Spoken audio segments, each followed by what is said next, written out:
always gets busy about 11 o'clock for me. It always does. Has a way of being like that. Uh, at the end of the service today, I want everybody that will to let's make our way after the closing prayer, make our way back here, and I want everybody to take a shoebox. I want everybody to take one of those shoe boxes.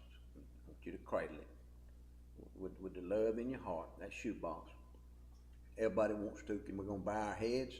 Everybody wants to can pray aloud, you know, and we're going to pray over those shoe boxes before we give them a grand send off, because we got to load them up, and then after we get through praying and all that, don't run off yet.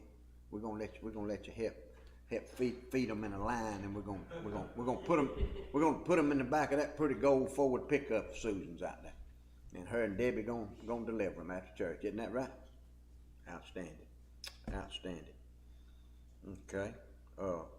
I do want to share this with y'all concerning our online ministry now. I not only know of one definite salvation since we started this, and talked with him again from down Plant City, Florida, this very week, and he's very alive in the Lord now. But also someone else who has been really blessed. They say he and his whole entire family halfway across the country sent me a personal letter this week telling me just what this ministry has meant and continues to mean to them, and also sent a check that will just about cover the postage on these shoe boxes. And that comes to, I believe it's going to come to about 232, if that's the count. That'll be about $2,088, $9 per box. So this couple, like I say, halfway across the country, they sent about 3/4 of that in one check. So God and His people, they get it done. They get it done.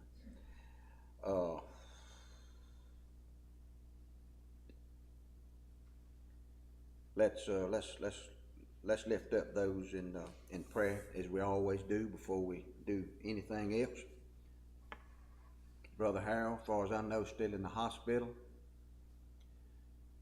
Mary Ann Paget, still in the hospital, but doing a lot better. She had a rough time early in the week, real confused and everything, but she sounded like herself the last couple of days. Todd and Heather Schaefer. Todd had to have some pretty serious foot surgery, but it's looking good. Pathology report came back good. His wife's just trying to make him behave himself, and you know what that can be like. Gary Richardson, he's had his PET scan, waiting on the result. He's got a sizable mass on one of his lungs. He was down yesterday, and we spent some time together, and I prayed for him and assured him that we'd all be praying for him. Billy Reagan from Hawkinsville. Billy's life was just hanging in the balance some this week, and but last word I got, he's doing better. Hopefully going into cardiac rehab, maybe this coming week. Robert Williams, he's been to many of our sayings. He and his wife and mother-in-law, Miss Day. Robert called me early this week and to tell me that he had taken a bad fall, and he had just about lost use of one side of his body. He can hardly walk, and Robert's a man like a lot of us. You know, he's 79 years old, but you'd never know it, and just could always do and help and give, and I found out this morning that Pastor Paul Hawk, Trinity Baptist Church, he's in ICU with the virus, and his wife as well, but she's okay at home. So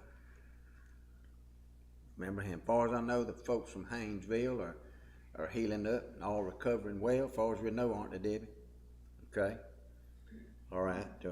And always never forget our babies. Little little Elizabeth Dials going through chemo, 10 months old now.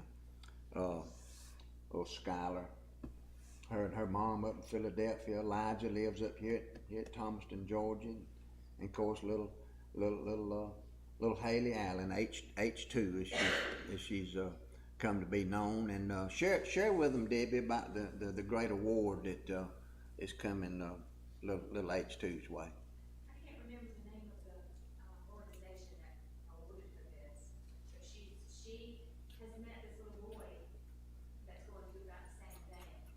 Um, and they've both been awarded, they had his picture on one side and hers on the other. Um, Children of the Year for this, like a poster child for this organization for cancer children.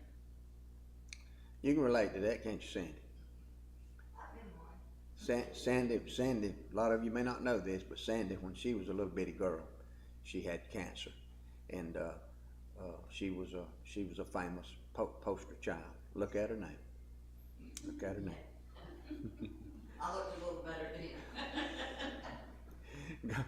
God saved her from cancer. Has saved her son from cancer, and God only knows all the other things that some of it we don't even know about.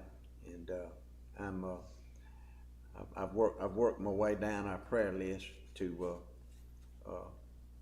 okay. I want to say something about Elijah and Skylar. Elijah has got good reports recent month or so that he's been out playing soccer on leagues. Awesome. Out doing that, and seizures and stuff have been down, so God's answering a lot of prayers there. Skylar up in Philadelphia, they had to shut their school down again because of the amount of COVID that's in the area. And so Skylar doesn't adjust real well to not being able to go to school, so just keep her around the thoughts there. Absolutely. You uh-huh. Hey, Dad, we found out that he's been kidney failure. oh and, Lord. And he's having heart problems really bad. I think we need to put him back on prayer. Good gracious lie. Mr. Bruce Davis, Lord of mercy. Kevin's daddy. Is he in the hospital now? No, they just found out, and so they're looking at what they're going to do and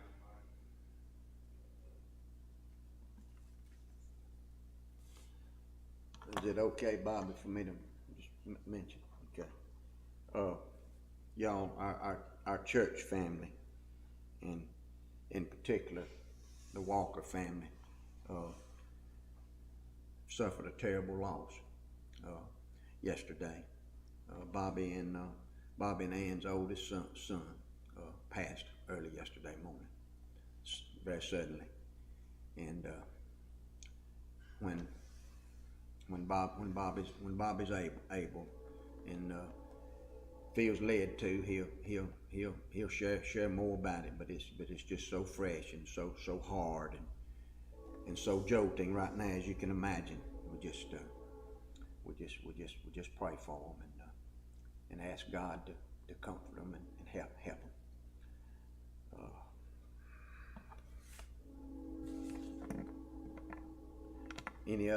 Any others for prayer? Any reports on any this moment, Teresa? My boss's daughter had to have surgery on her colon and stuff. Just had a lot of issues with just, going to the bathroom when she ain't wanting to and stuff. So she had surgery. She's got a lot to go through for the next 6 months to try to get her colon right. So he asked for her to be put on the prayer list. Her name is Maggie Rauch, Raugh.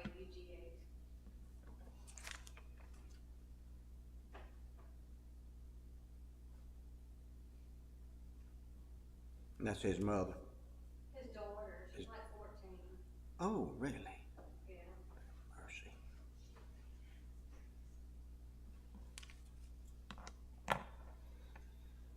Okay, let's go to our great God in prayer this morning.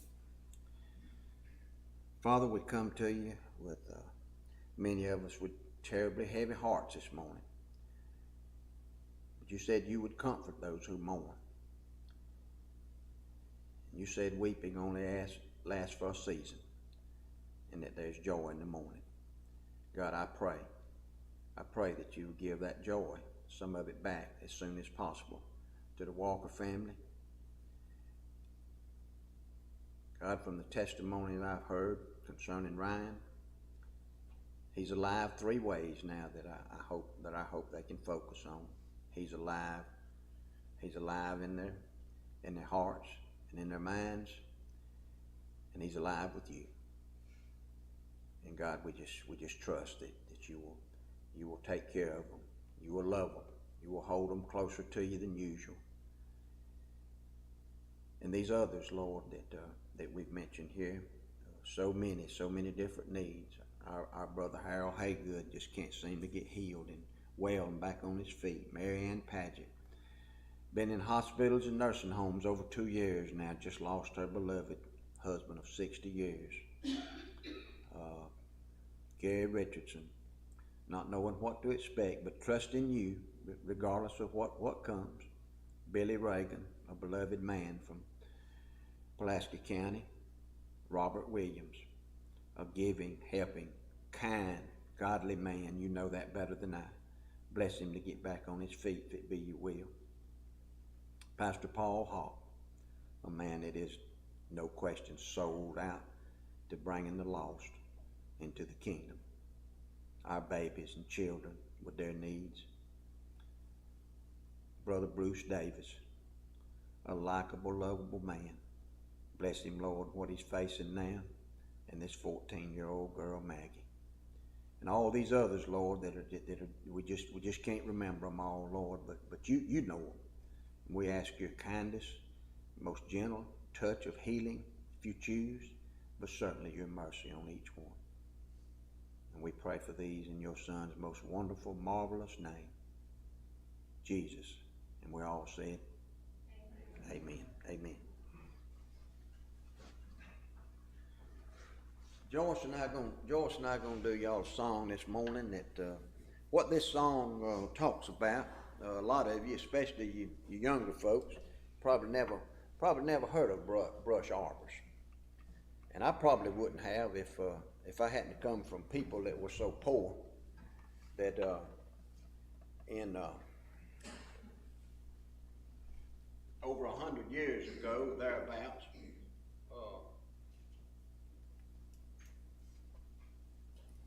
They lived the sharecropper's life down in South Georgia, and but I did a little history checking, a little research on the origin of brush arbors, and I had heard my older kinfolks is many times mentioned when you live the sharecropper's life, you might be living. You did a lot of change of addresses, okay. You might be picking cotton right here in October, but then you'd be somewhere else doing something totally different the next month, and so on and so forth. In fact, my daddy used to joke that the chickens they moved so much, it got to where the old chickens, when they'd hear any wagon that pulled up, when they'd hear a wagon wheel squeak, they'd just lay on back and hold up their feet to be tied up, because they knew they was fixing to move again. And but yeah, I guess they had to joke about some of it, or they wouldn't have made it through hard as their life was. But they would talk about when they'd moved to these different places in these most rural areas, there'd be no church building like we have here to worship in. But their desire to worship, they would find a man of God that would come, and amazingly, God would always seem to supply one, as He does, and He would come and to help them be out of that hot sun beating down. They would cut some. Like getting a hedgerow, and they would cut some good sized limbs, and they would stick them in the ground, and kind of like a blind, if you will, and they would make what they call brush arbors. And as I studied on the history of that this week, son, when that really began was when after the eastern United States in the late 1700s, early 1800s, as the people began to pioneer more south and west, they were faced with not having anywhere to worship, but feeling that need and that desire to worship. They began doing just that. They would cut some saplings and some limbs and what have you, and prop them up a blind, so at least the women and children could get out of the beating down sun on them.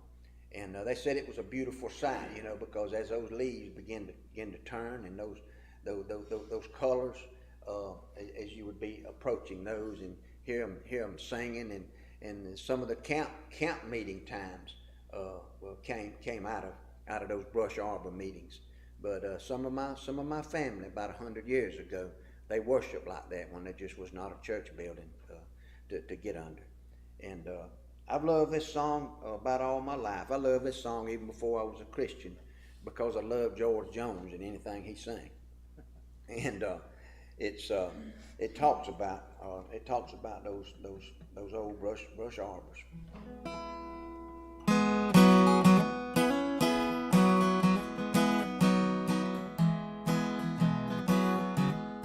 I remember them so clearly. Mom and Dad loved them so dearly.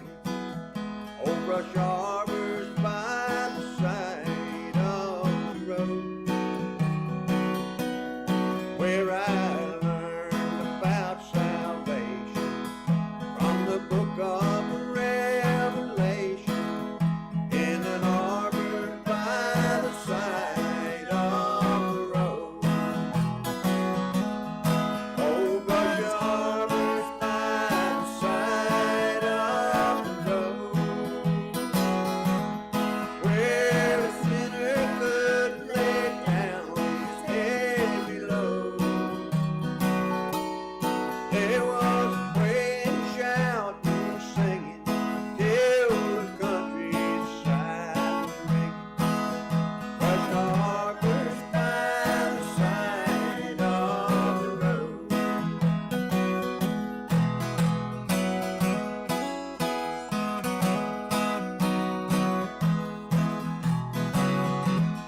There were times that I departed from the way of life I started, in an arbor by the side of the road. But each time the devil caught me, I remembered what they taught me, in an arbor by the side of the road. Old brush arbors by the side of the road, where the mighty light of God's great mercy flows. It wasn't no old brush arbor, troubled souls found peaceful heart. Brush arbors by the side of the road. You sound so good on that harmony on that, Jones. Let's do it again. Old brush arbors by the side of the road, where the sinner could lay down his heavy load. It wasn't those old brush arbors, troubled souls found peaceful heart. Brush arbors by the side of the road. Mighty good, man. Mighty good.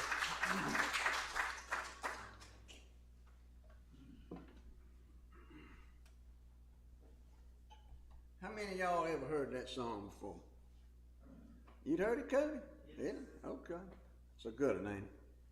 Oh, that's a good one.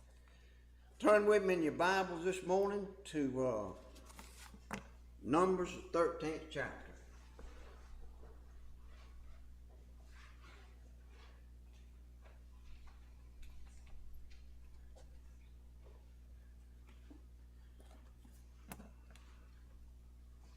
Numbers 13th chapter. I'm going to talk to y'all this morning about something that is very, very important to the mental well-being of virtually everyone, young and old, and in between. What we're going to talk about and look at this morning helps give us purpose, helps encourage us to work hard. People down through time have had them. Anybody guess what I'm talking about? Dreams. Dreams. But not the ones we have sometimes in our sleep. Those we have with our eyes wide open. When the Bible mentions dreams, it's usually always talking about those scenes from our subconscious while sleeping. Great men of God that helped write this Bible, they had those dreams, and they've been recounted in the Word of God. Oftentimes, they concern prophecies, things to come. Even some of the last days when the rapture takes place and the Christians are taken home and the Great Tribulation begins, are prophesied in some of these dreams. But the kind of dreams we're focusing on this morning are those concerning our hopes, our goals, things we want to achieve, things we'd like to accomplish, plans we'd like to see fulfilled. It's been said if we stop dreaming, we'll almost stop living. And I believe that. I believe that. We've been so blessed to live in America where many, through hard work and perseverance, have been able to achieve a lot of their dreams. As I speak, more and more dreams of small business owners are dying because of radical politicians. Enough on that for now. Today we read about two of my favorite characters in the Bible, Caleb and Joshua. Numbers 13th chapter, verses 1 through 3, verse 6. We see that 12 spies, scouts if you will, were sent into Canaan land. This is when the children of Israel, this is when they were in the wilderness and trying to get across over to that promised land that God had promised them. Moses sent out those spies, 12 of them, including Caleb and Joshua. 10 of them came back full of fear and dread. Can I tell you, you're already whipped when you buy into those feelings right there. You're already whipped. I've noticed it in the construction business. It's not an easy life at all. Construction, subcontracting, contracting, competition, somebody always undercutting you, cutting your bid, cutting you out of the job, and I lived a lot of my life dealing with that. I've also noticed that you see one guy get out of the truck at the job. He gets out of the truck running almost. He's getting extension cords. He's getting air hoses. He's getting tools. He come to work. Seems like nothing's too hard for that guy. He just takes it as it comes. And another guy, he drags out of the truck. You can tell he'd rather be almost anywhere in the world. Kevin, you know what I'm talking about. Any of us work in construction world. Bobby, you've seen it. You know what I'm talking about. He'd just rather be anywhere in the world but that. If he could get out of it, he would. And that guy is going to just, hey Tammy, hey baby. That guy is just he's just gonna barely get through the day. But two of these spies, Joshua and Caleb, whereas the other 10 saw everything in the world wrong with the promised land that God had promised them. They knew these promises too, because they'd all been under the teaching and the leading of the God of man, Moses. 10 of them said, we can't go down there. Them men are giants down there. They make us look like little old grasshoppers. They'll just chew us up and spit us out. There were two of them, Joshua and Caleb. They saw an opportunity, a real chance to see the promises of God in their dreams come true. They saw what they'd been dreaming about all their lives, and they were ready to go for it. They'd heard Moses over and over tell how God would bless his people, and he would give them this land of milk and honey, a place where they were nice, houses to dwell in, already built, waiting on them. Gardens and big vineyards already set out and bearing fruit. Just walk in there and just start enjoying the harvest of somebody else's labor. Because those were ungodly people that God was fixing to unseat and unroot. But his people, they had to get their act together. See, you got to get blessable before God can bless you. You got to get blessable in order for God to bless you. He don't just bless anybody and everybody. Oh, he'll help you survive. But can I tell you, I wanted a lot more out of my life than to just get by and survive. Amen? And you can have a lot more. You can have a lot more. See, Joshua and Caleb believed that God was for them and that no one would be able to stand against them. They'd seen when the people get hungry, 2.5, 3 million people be fed by quail raining down from the sky. Now, quail, that ain't bad eating, y'all. I'm here to tell you. They get thirsty. They get thirsty and start complaining and grumbling, talking about they wish you just let them stay back there in Egypt. God sent water rushing, pure water rushing out of a rock. They'd seen all this. The shoes on their feet didn't wear out in 40 years. I'd just have me some of them shoes, wouldn't y'all? I'm here to tell you now, I'd pay a couple of $100 for a pair of them. Yeah, because people, somebody my age, you wouldn't ever have to worry about buying another pair. That'd be the last ones you'd ever have to buy.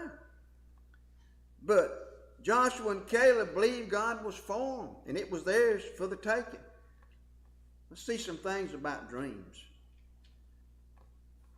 First, let's read there in Numbers, 13th chapter. Verses 1 through 3. And the Lord spake unto Moses, saying, Send thou men, that they may search the land of Canaan, which I give unto the children of Israel. Of every tribe of their fathers shall ye send a man, every one a ruler among them. See, he sent he had a representative from all 12 tribes. Verse 3, And Moses by the commandment of the Lord sent them from the wilderness of Paran. All those men were heads of the children of Israel. Notice verse 6. Of the tribe of Judah, Caleb the son of Jephunneh. And look at verse 8. Of the tribe of Ephraim, Oshea the son of Nun, who would later be known as Joshua. Verse 16 says, These are the names of the men which Moses sent to spy out the land. And Moses called Oshea the son of Nun Jehoshua. That's where he came to be known as Joshua.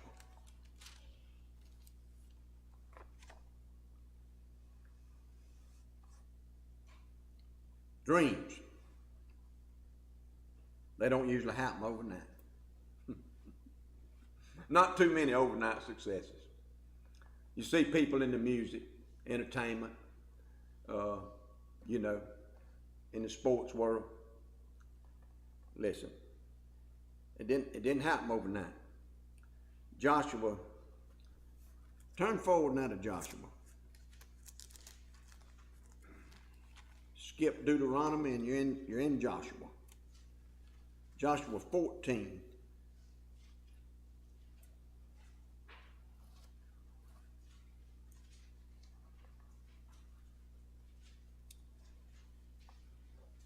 Find your place there. Yeah. Joshua 14, beginning at verse 6. And let's go down to about verse 13. Okay, we read. Then the children of Judah came unto Joshua and Gilgal. This is after Moses has passed now. This is some time after Moses has passed, and Joshua has taken over. Okay. Then the children of Judah came unto Joshua in Gilgal, and Caleb the son of Jephunneh the Kenizzite said unto him, Thou knowest the thing that the Lord said unto Moses, the man of God, concerning me and thee in Kadesh Barnea. He's bringing him back to what we just was reading there in Numbers many, many years ago. He's reminding Joshua of the promise that was made by God through the man Moses. But Moses is gone on now, and Joshua is the one that's in leadership. Look at verse 7. 40 years old was I when Moses, the servant of the Lord, sent me from Kadesh Barnea to espy out the land, and I brought him word again as it was in mine heart. Nevertheless, my brethren that went up with me made the heart of the people melt. Remember that the others inflicted fear in the whole passel of them. But I wholly followed the Lord my God. And Moses aware on that day, saying, surely the land whereon thy feet have trodden shall be thine inheritance, and thy children's forever, because thou hast wholly followed the Lord my God. And now behold, the Lord has kept me alive, as he said, these 45 years. That's 45 years later. It's come to this now. He was 40 when that promise was made by Moses. Now 45 years later, he's discussing this with Joshua, the man in charge there. The Lord spake this word unto Moses 45 years ago, while the children of Israel wandered in the wilderness, and now lo, I am this day 85 years old. That's 85 years old. As yet I am as strong this day as I was in the day that Moses sent me, as my strength was then, even so is my strength now, for war, both to go out and to come in. He was some kind of man, wasn't he? He's saying, I'm about as much a man at 85 as I was at 40. I don't know if I'll be able to say that. I can't say that now. But I try. Verse 12. Verse 12, this reminds me that sometimes you've got to speak up for yourself, okay? There are times that you just have to speak up, okay? This is one of them times here. Verse 12. Now therefore give me this mountain. He didn't say some acreage. He said, give me this mountain, whereof the Lord spake in that day, for thou heardest in that day how the Anakims were there, and that the cities were great and fenced. If so be the Lord will be with me, then I shall be able to drive them out, as the Lord said. And Joshua blessed him, and gave unto Caleb the son of Jephunneh Hebron for an inheritance. Caleb had brought him back to what was promised 45 years later. See, Joshua is probating each respective tribe's inheritance. And Caleb spoke up. But he reminds Joshua of that important promise made all those years before. Dreams don't usually happen overnight. Another thing about dreams, they seem to require a lot of hard work usually. I've said it somewhat jokingly, but very serious at the same time. When you start praying to God about something, get your work clothes on. We saw it right here in this church 6.5 years ago. There was a bunch of work went on here, had to be done, wasn't it? Susan, Debbie, Sandy, Miss Ann, bunch of work had to go on here to get it where we could even meet here. See, Caleb had lived off the land, served and helped Moses, but he never forgot that promise of that great inheritance. His dream had never died. Even some of the younger, seemingly overnight successes have put a lot of time and work and energy into their dreams. Taylor Swift's mama said Taylor had the dream of being a musician and a singer from a very young age. Dolly Parton's mother said that before Dolly could even write the words to the songs, her mother would have to write down the words and the lyrics for the songs. She was already writing songs in her head before she had the ability to write them on paper herself. And she went through many years, sang a man named Cass Walker in Tennessee. He took her kind of under his wing, and she would sing, do commercial radio spots and what have you. You think somebody can sing like Dolly Parton? Just the first time somebody in Nashville had ever heard her, you'd figure she's just fixing to be a star right then, wouldn't you? No, it worked like that. Even old Elvis. Man, then some of them turned Elvis down. You imagine that? I bet them that did wish they could do that over, didn't they? Don't you know it? Professional athletes. Some of them been pushing their bodies to the limit since they were 8 or 10 years old. Studying oftentimes when physically fatigued, trying to make a passing grade so they can stay on the team. Many a young couple dream of owning their own home. Lord, then they go to an attorney's office and they sign a 30-year mortgage, dreaming of making that last 360th payment. Yeah, that's part of the American dream. That's part of the American dream right there. When the greatest generation, those that survived World War II, when they came home, then some of them got dragged back in that Korean mess.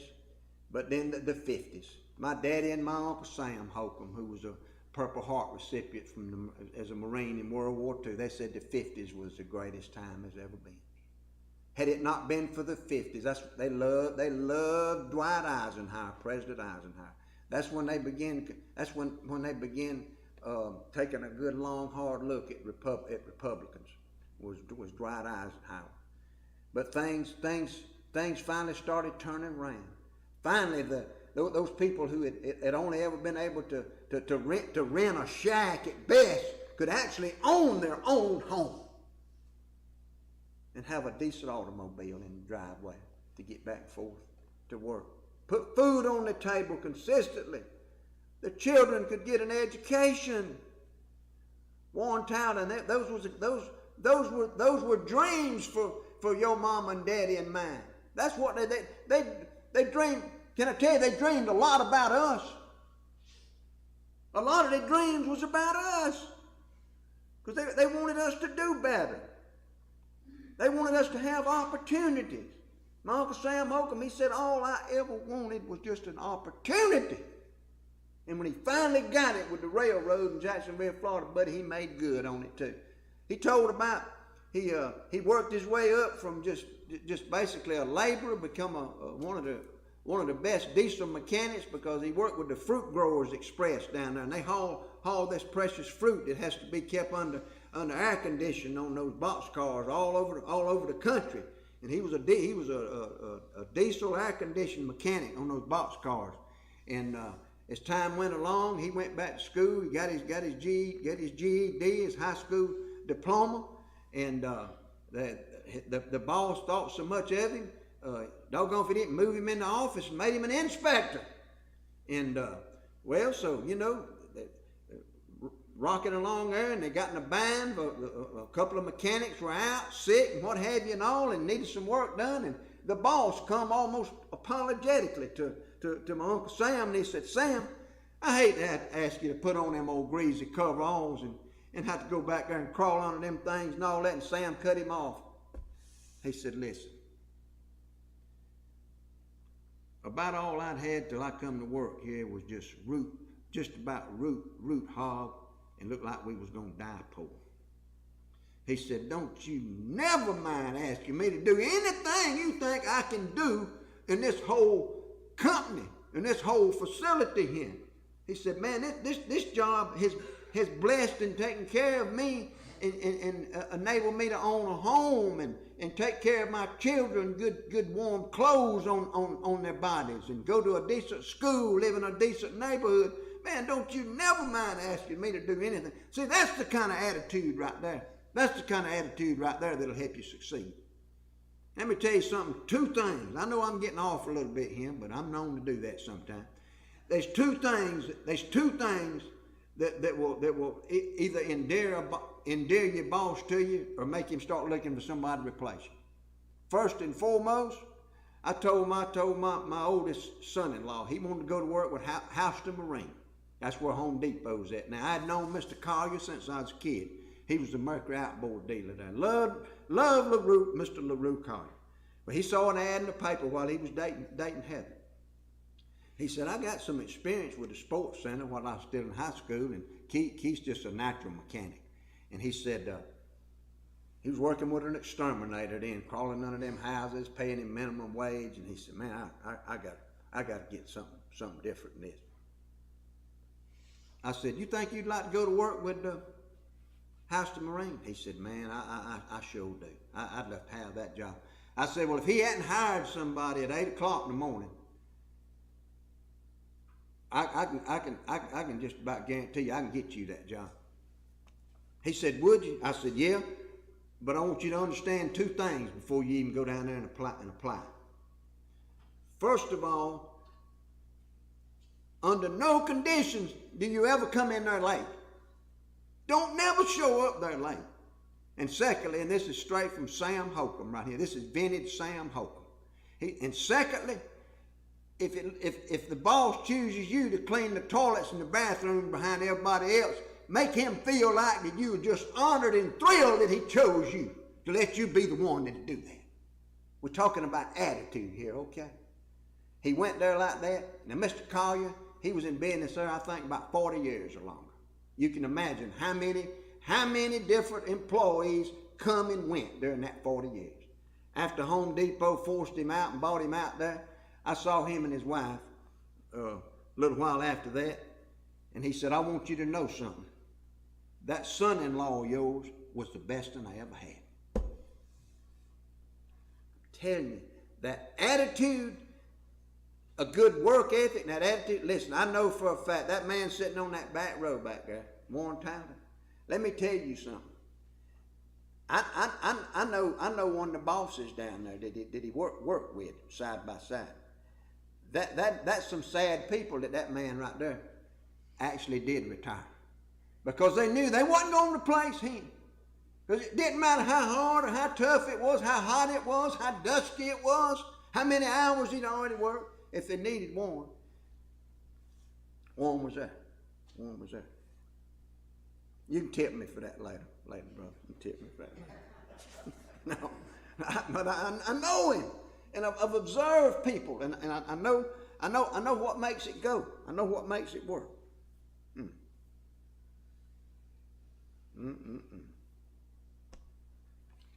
After you've been hunting them rabbits, you got to get back on the real track then.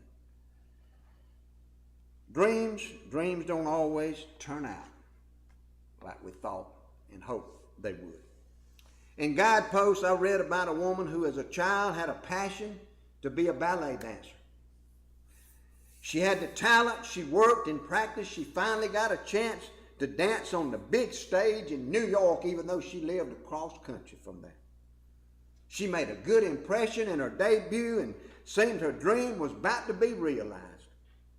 Then she began to grow tired and staying fatigued, and she thought it was just needing a little rest, that she'd been pushing too hard. Finally, she went to a doctor, and she was diagnosed with a heart condition, which stopped her dream dead in its tracks. She was devastated. But while she was there, she met the love of her life.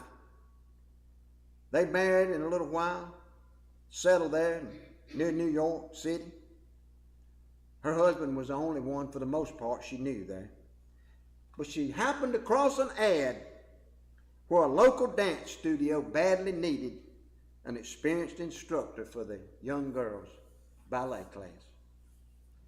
Her dream that had died had now come back to life in the form of teaching and helping her young students hopefully achieve their dream. All the boys who play baseball growing up dream of playing in the big leagues one day.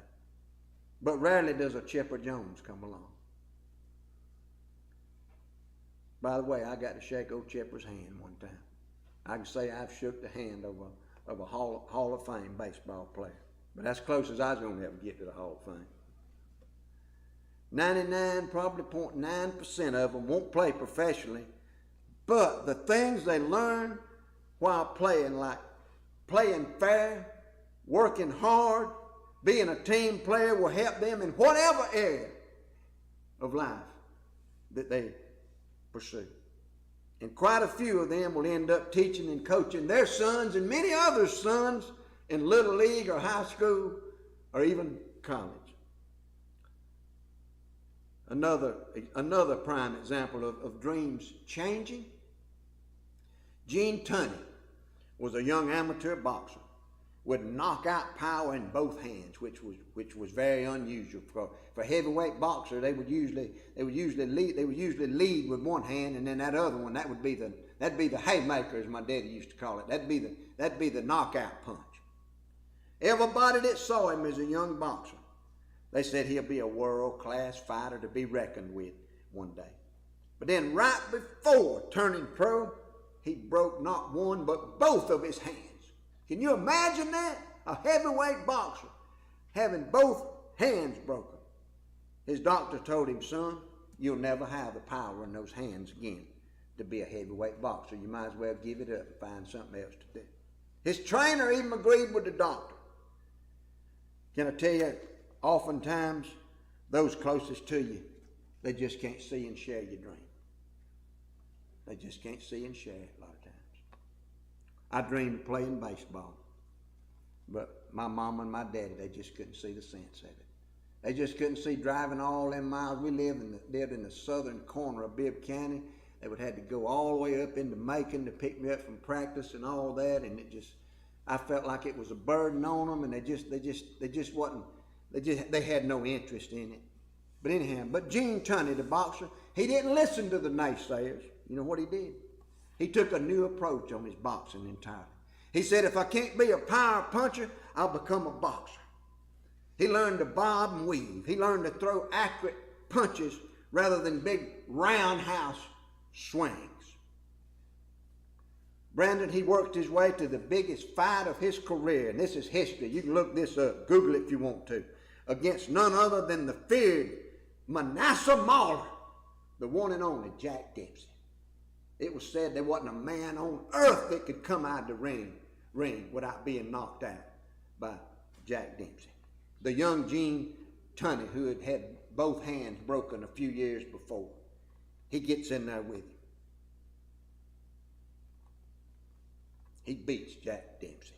Nobody can believe it. And then to prove it was no fluke, he beat him again in the rematch. The point here is we have to change direction sometimes to get to where we want to get to, what we're dreaming about. Governor Mike Huckabee. How many of you were with me a few years ago over at the Ag Center when Governor Mike Huckabee, you and your dad, yeah, good many of us stood there. Kevin was there, and his daddy came, Kevin Sullivan, and his son-in-laws. Do y'all remember Mike Huckabee when he talked to us that day? He talked about detours, things changing. He said in that little town in Alabama, wasn't even big as Hawkinsville, the way he described it, the biggest thing that went on there in the summertime was on the little local AM radio station, they would broadcast the Little League baseball games. That was the biggest thing going on in that little rural Alabama town. That was big stuff, boy. They'd pack the seats there, man, and people that wasn't there listening to the radio. Well, young Mike Huckabee, about 11 or 12 years old, he had worked himself up and got the coach's approval. He was the new catcher. He was the catcher as the season started. And man, he was thrilled to death. In the first game, a guy slid into him and messed up his thumb. Put him out the rest of the season. He said, I was devastated. I thought, God, how could this happen? I've worked hard, I've played, I've tried to hone my skills, and now this. Now I'm out for the year. Well, it just so happens that one of the broadcasters, he was a team player, so he still hung with the team the rest of the season, and somehow or another he ended up in the broadcast booth. For some reason or another, the broadcaster, he give him an opportunity. He said, you want to do a little play-by-play? He said, you're a ball player, you know the game. He said, at first I was scared to death, but I thought, well, shoot, why not? Man, that broadcaster, he could see a natural.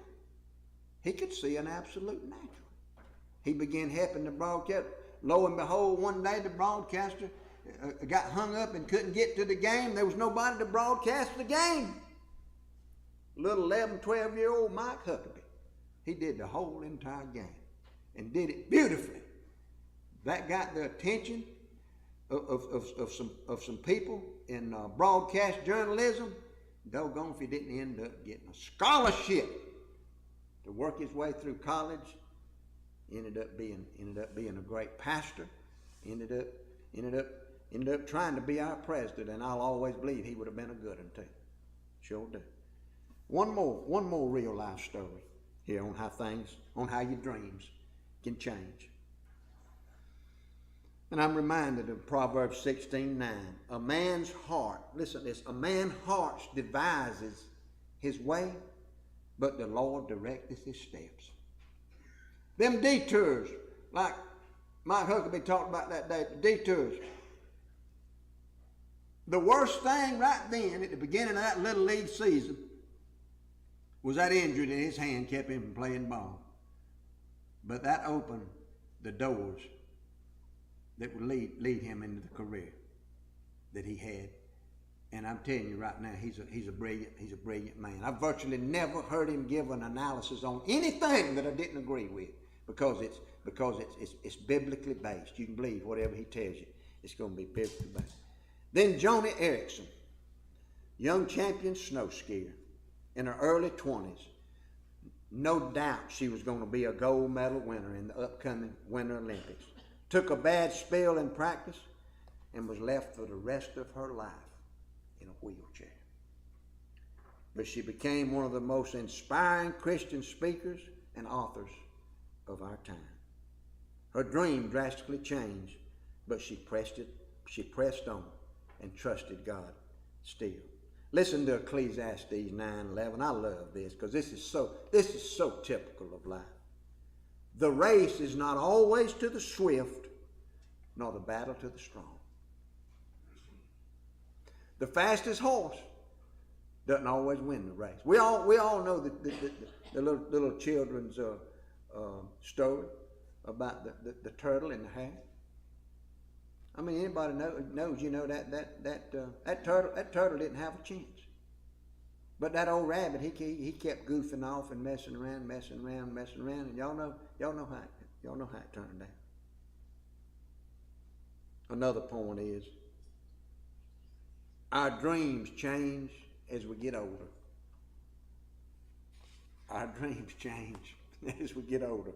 See, I first dreamed of playing Major League Baseball, then of being a country singer. Well, obviously neither of those came to be or will come to be. If I had to throw a ball from center field into the infield now, I'd probably have to wear my arm in a sling the rest of my life. But you know, in closing, getting close to closing, used to always be what I wanted to accomplish and experience. But I thank God it's mostly now about my family, and this church, and whoever I can help. Y'all had a little test this morning, right before church out there.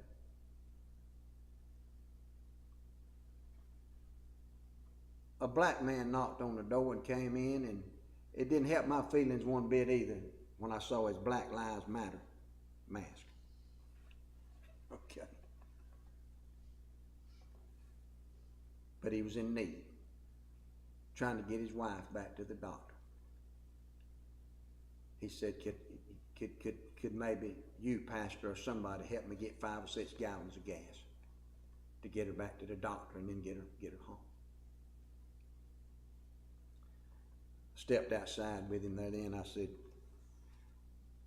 I'm going to help you, and I'll be glad to help you under one condition.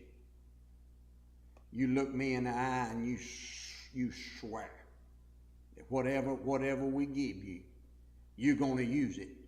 You're going to use it for the right thing. And he about broke, and he said, so help me God. He said, you know what he said then? He said, I was taught and raised that a man's word is his bond. I said, you're going to be all right. You're going to be all right. And I give him, I had $21, my wallet. I give him that, and lo and behold, here come Here comes somebody else. Somehow sensed a need, and somebody else cracked the door and brought some more. When you've done it under the least of these, Jesus said, when you've done it under the least of these, even if it was just a cup of water, when you've done it under the least of these, it's as though you did it directly for me. That's what the Master said. That's what the Master said. You reckon me and that man voted for the same person in this presidential election? You reckon we'll vote for the same person for U.S. Senator? No. But that don't change the fact he's a fellow human being. He was hurting. I had the means to help him a little bit. It ain't complicated, John. It ain't complicated. You know what I'll bet you to? That certainly is not why I did it. But you can bet that man, that black man right there, he's got somewhat of a different attitude about white folks now. Y'all hear me talking? You better know it. You better know it. He can go out now and he can tell his black brothers and sisters, they ain't all racist. CNN, CBS, CNBC, all of them just about. They talk about systemic racism. They have drilled that. They have taught that. They have preached that till they've got a lot of America, black and white, believing that just because you were born with white skin, that you automatically are racist. Ain't a bigger lie never been put out than that, y'all. You make a choice on how you gonna feel about a fellow human being, regardless of his skin color. I love what Martin Luther King said about it. He said, judge somebody on the content of the character, not the color of the skin. That's what you judge them on. You can agree with what I'm saying or not, but I'm telling you the truth. You want truth? I want the truth. Amen, I want the truth. That's why I love this Bible. That's why I love the Word of God, because it's truth.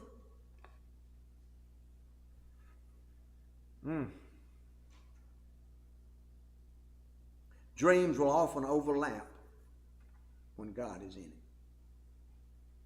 Dreams will often overlap when God is in it. About 120 years ago, listen close, and I'm going to tell you something about this church right here we're blessed to worship in. About 120 years ago, 9 people right here in this community that were just getting started, they began this very church. 5 men, 4 women.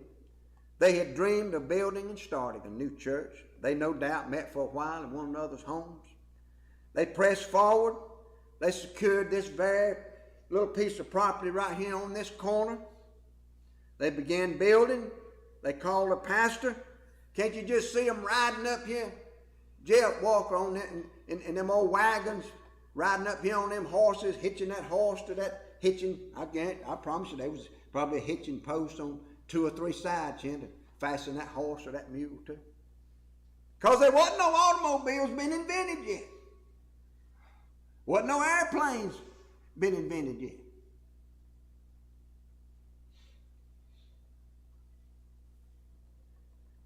Civil War had only been 25 years finished when this church began. And this cemetery right back here testifies to that, because there's many of them laid to rest, their bodies. Just a few years after the Lord saved me in 1986, I felt the call to minister. I preached and sang almost all over Georgia for quite some time. I often wondered why I never got called to pastor anywhere. Then when I least expected it, I bumped into a man and woman from a little church over here in the neighboring community whose pastor had just resigned. They asked me to come and fill in. That turned into a 10-year pastoral assignment. But as time went on there, I realized that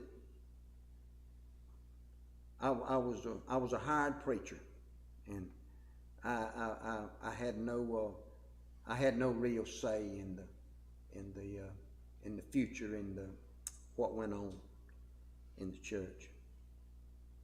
But about 6.5 years ago,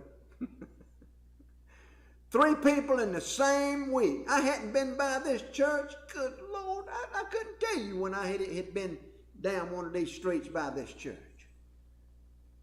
3 different people said, "Are you aware that Elko Baptist Church over there has died? Is just sitting there?" First time I thought, well, man, that's sad. I hate to hear that. Second time I was like, That third time I was like, maybe you might better look at this a little bit. And he led me, and each of you here, God led me to I'll never forget. You remember one night at Old Kathleen Baptist Church, Debbie, we had a Hispanic pastor. He came and spoke, and the title of his message that night was "The Church of My Dreams." I'll never forget it. And it was so good and so spiritual, because when it gets sure enough good to him, he'd start talking in Spanish. He just couldn't help it. Man, it was good. But I thought back to that, and God led me here to the church of my dreams. I've never seen such easy communication, such cooperation, like I've been blessed with in this church. No financial burdens. Everything we need, it always comes. And you know what, y'all? And you know what I want to tell y'all. I appreciate y'all trusting me enough to let me lead. I'm like my Uncle Sam Holcomb was with that railroad job down there when he got hired on in 1951. All I wanted was an opportunity. All I ever wanted was an opportunity. I wasn't asking for no big church, First Baptist or something downtown with 1,000 people and $150,000 a year salary and all that. I wasn't asking for all that. Asking all that. How many people joined the church that morning? The first Sunday in August of 14, it was 40 something. Amen. Amen. See, in the midst of some of the hardship of those first 10 years pastoring, listen, Jesus spent his first 30 years, a lot of his time in the carpenter shop with his earthly daddy Joseph, okay? Let me tell you something. You can learn something in a carpenter shop. Yeah, you can. And people have told me God had to put me in the carpenter shop for a while. I said, well, I was already a carpenter. He said, no, we're talking about a different kind of carpenter shop. Amen. But you know what? But the hope and the dream above all dreams is, I hope that every one of you have, is that you're going to live with Jesus and your Heavenly Father forever and ever and ever. Where we'll no longer be sinful. Can you imagine that? Can you imagine being perfect? We can't, can we? I sure can't. But I sure look forward to it. Never a wrong thought even. Never a wrong thought even, let alone a wrong deed or word. Never even a wrong thought cross our mind. No sorrow. We'll never again say anything, we all got some of those, oh God, I wish I hadn't said that, or man, I wish I could take that back. Or the other way, man, I sure wish she or he hadn't talked to me like that, done me like that. Sorrow, no more sorrow.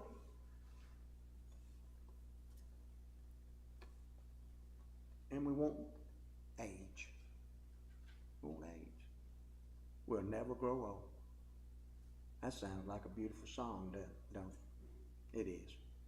You know it, George? You don't? And we'll never know another pain. How about that? Sandy, you can run up steps when you get to them then. Them steps, that mansion may very well have you and just run up and down them like nothing to it. Guarantee you can't. It's a dream now, but God will make it a reality. So you know what? Shoot for the stars. Cody, Amber, most especially.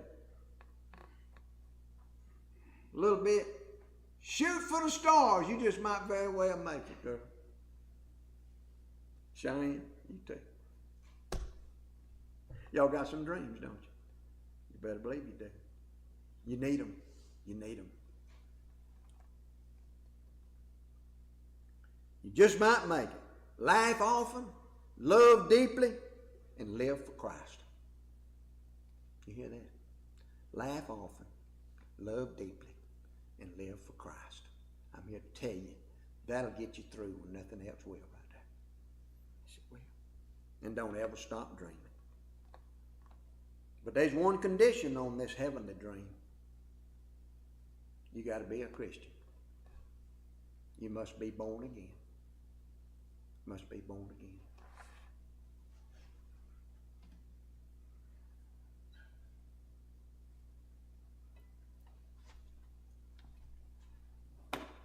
Probably close to 100 years ago, right down here on the Wilcox and Crisp County line almost, there's a little community called Hatley.